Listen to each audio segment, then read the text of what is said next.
The government plans to toll more than 900 kilometers of the northern corridor if the draft national toll policy is approved by the Cabinet and the National Assembly.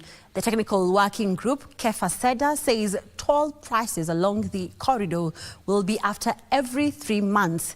The policy that has generated a lot of public backlash now heads to the Cabinet for approval.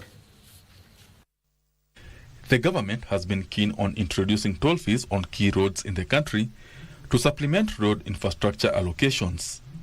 Roads Principal Secretary Joseph Mbugua says there is need for a new finance model for road maintenance and construction due to physical constraints.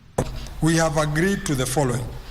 Commit to ensuring affordability by setting reasonable toll rates and exploring subsidies where necessary. Assure that all revenue will be reinvested for road development and maintenance. The technical working group on road tolling says if the proposed draft policy is adopted in its current form, roads in the northern corridor will be the first to be tolled. According to the draft policy, only selected roads will be tolled without having a complementary toll-free road.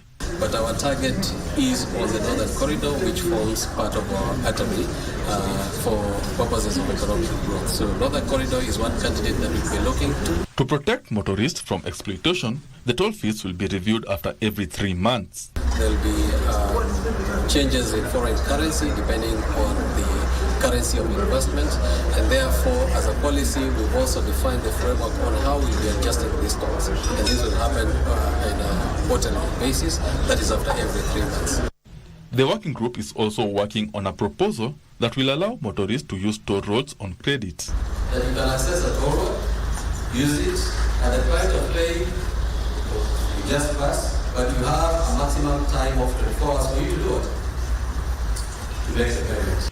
The policy also calls for the creation of a national tolling corporation that will regulate tolling of roads in the country. Benson Rioba reporting for Prime Edition.